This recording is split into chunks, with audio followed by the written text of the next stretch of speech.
If somebody was... With a major selection of the looks your kiddos love starting at just $4 in the Walmart app, a new school year means a stylish new them. Who knew? Find skater skirts and Crocs that say, I'm casual but cool. Sparkly sneakers that say, it's my classroom, you're just learning in it.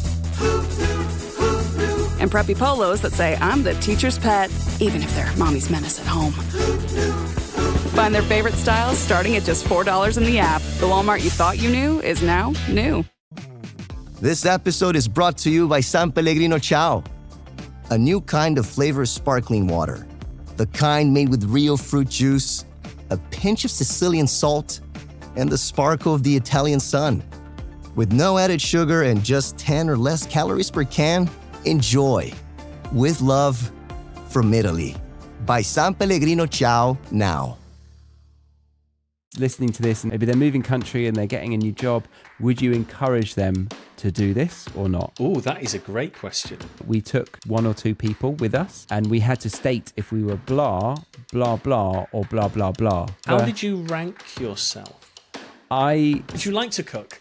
I have been a dormant chef for 10 years. Smelly food in the office kitchen. Can we get away with chicken, egg, fish? Oh, this is great. Chicken's all right, isn't it? I don't think it's ever the chicken's fault. It's it's the sauce that done it. Hello and welcome to the British English Podcast, the show that helps you better understand British English and British culture. And today we are discovering the culture within the workplace. We are going into the office, a place that I haven't been to since, 2015, maybe? That was the last time I was in an official office. So I needed some help, obviously, with that. And I reached out to Rob from the Business English Podcast. We share the same acronym, BEP. B-E-P. Well, both, yeah.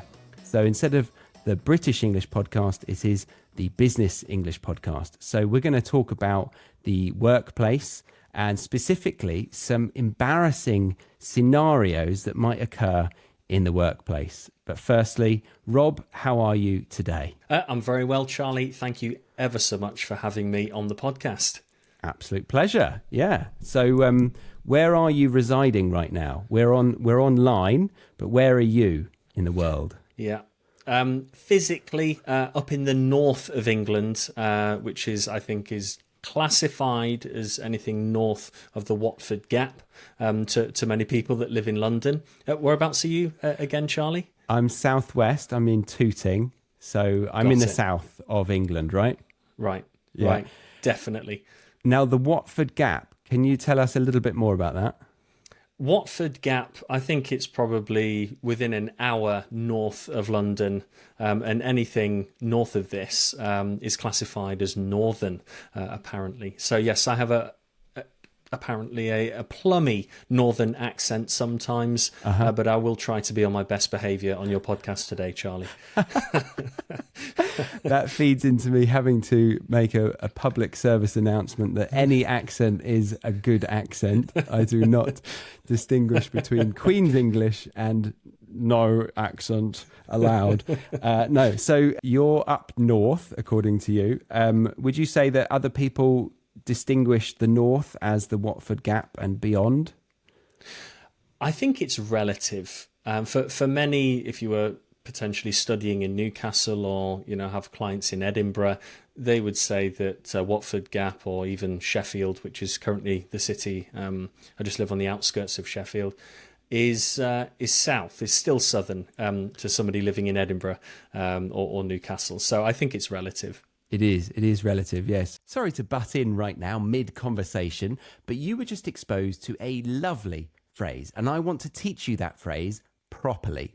To do so, I've created a PDF covering the definition, example sentences, context in which natives use it, which is really valuable for you, collocations, meaning the words that natives use before and after a phrase, and then a couple of good quiz questions to help lock that phrase in to your long-term memory. With this knowledge, you will go from having heard a new phrase to being 110% confident in using it when speaking English yourself. And this PDF is not just covering one phrase, but 10 phrases from this very conversation. You can grab it by scanning the QR code on screen right now, or clicking the link in the description box or the pinned comment below. That link will take you to this page. Fill out your name and email to sign up to my mailing list, and then I'll send it directly to your inbox.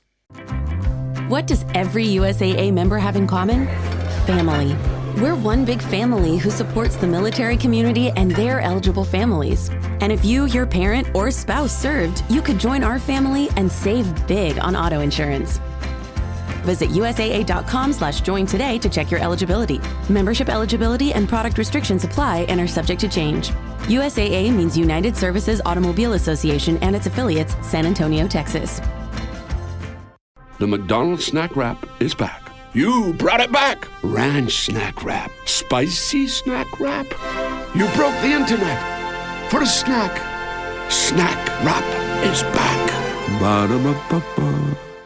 I went to university not far from you. I was in Nottingham Trent University. Wonderful. Yes. Yeah. Yes. Yeah. Just near the Peak District. Did you go for a jaunt around the peaks at any point? You know what? I don't think I did the whole time I was there, but I went another time when I lived in the south, so that was pointless. But the Peak District is nice. It's very nice. And I also went to the Lake District recently. Oh, yes. We just did a weekend trip from London, and it was just ridiculous. We were basically in the car for 2 days and did 1 day hiking. That was it. Walking around. Did you sample the world famous Kendal mint cake? Mint cake. It's basically a block of mint flavored sugar. So, and I think it's framed. The marketing department was working overtime. So it's for hikers that get stranded on the side of a mountain somewhere. And just before you slip into sort of hypothermia, you crack open Kendal mint cake, which will probably push you into a diabetic coma. So, yes, Kendal mint cake. That's not a plug. I don't work for the company. It's just something you could be aware of if you visit the region. I think I missed it. I've Googled it. Yeah. I don't recognize it. Right. I missed a trick there. Yeah. Okay. So I'd like to ask you, Yes. what was the reason that you started your podcast, the Business English Podcast? Great.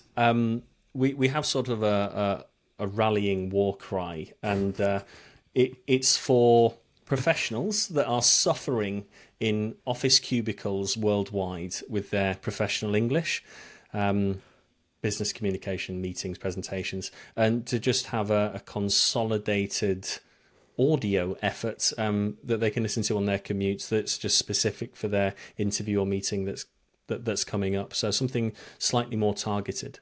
Yeah, nice. So let's get into an embarrassing scenario at the workplace.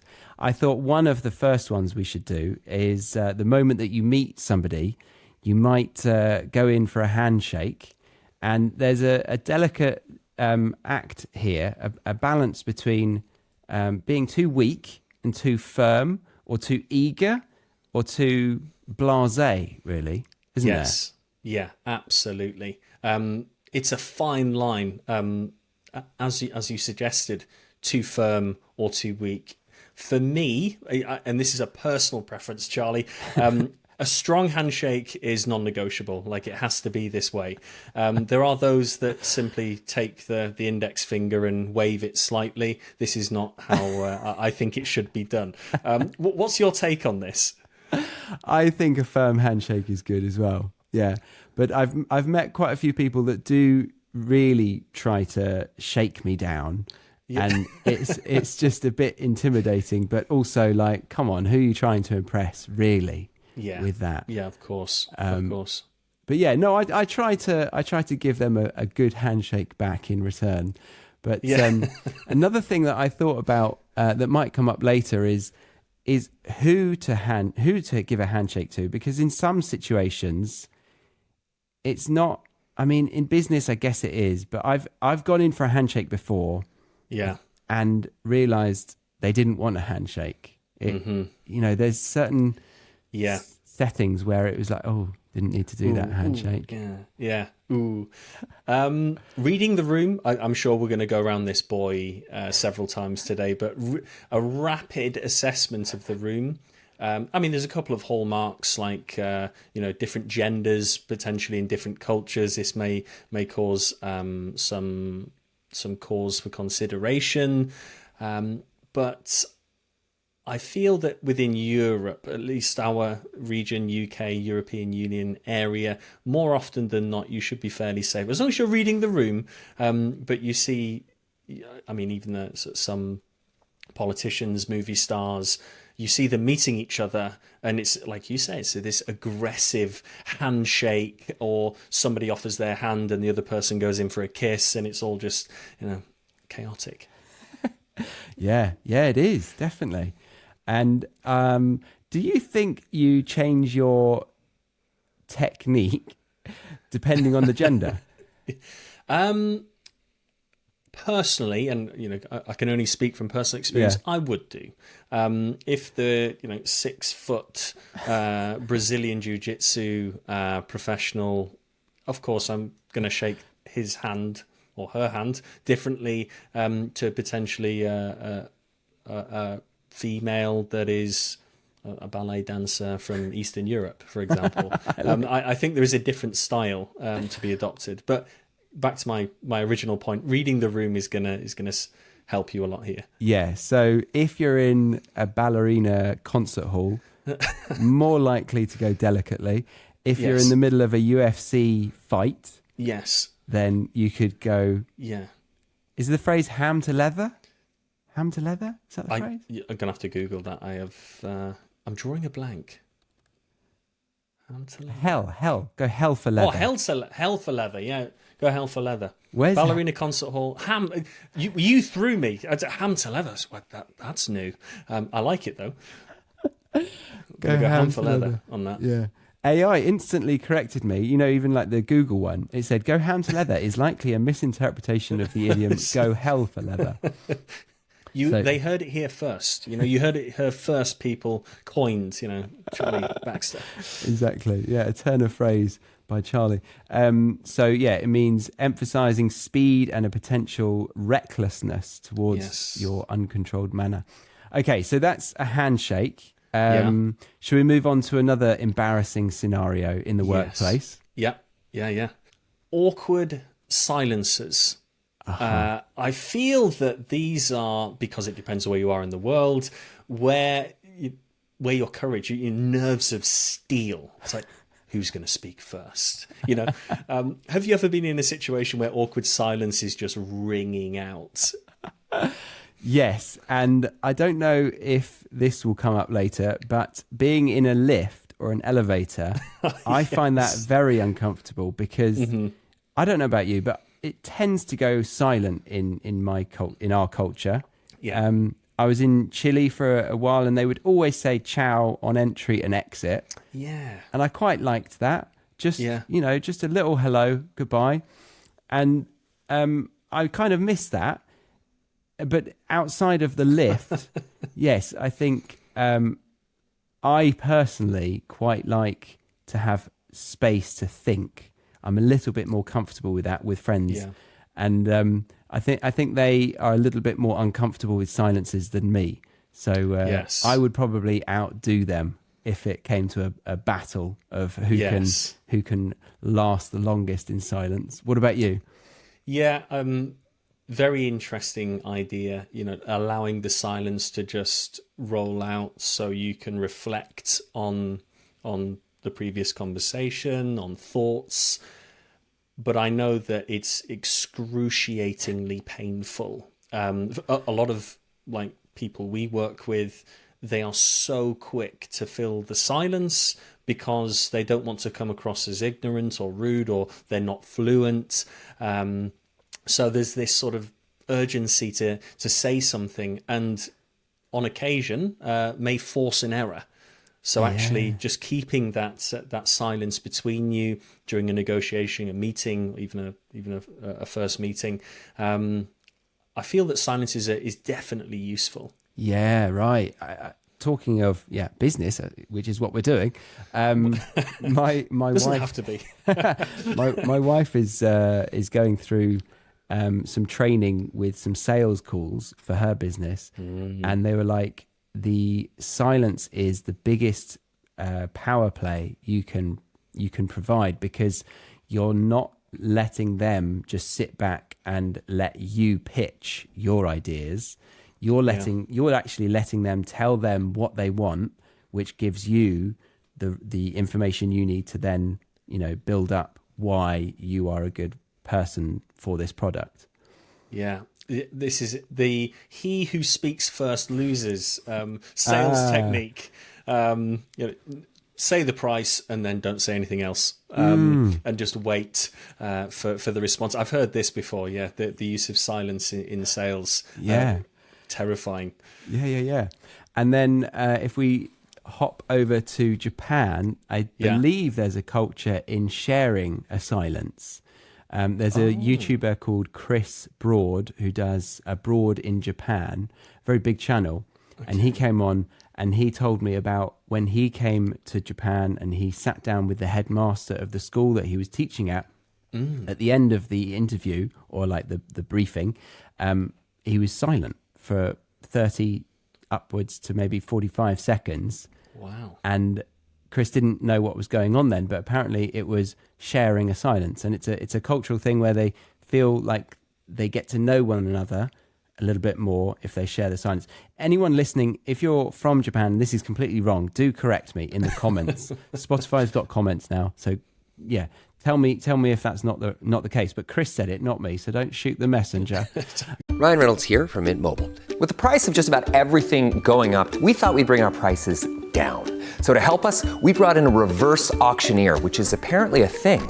Mint Mobile Unlimited Premium Wireless. How to get 30, 30, bit to get 30, bit to get 20, 20, 20, bit to get 20, 20, bit to get 15, 15, 15, 15, just $15 a month? Sold! Give it a try at mintmobile.com/switch. Upfront payment of $45 for 3-month plan, equivalent to $15 per month required. New customer offer for first 3 months only. Speed slow after 35 gigabytes if network's busy. Taxes and fees extra. See mintmobile.com.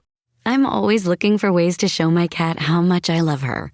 And with Fancy Feast Gems, I can pamper her whenever I want with a savory gravy on top of a gourmet mousse pâté.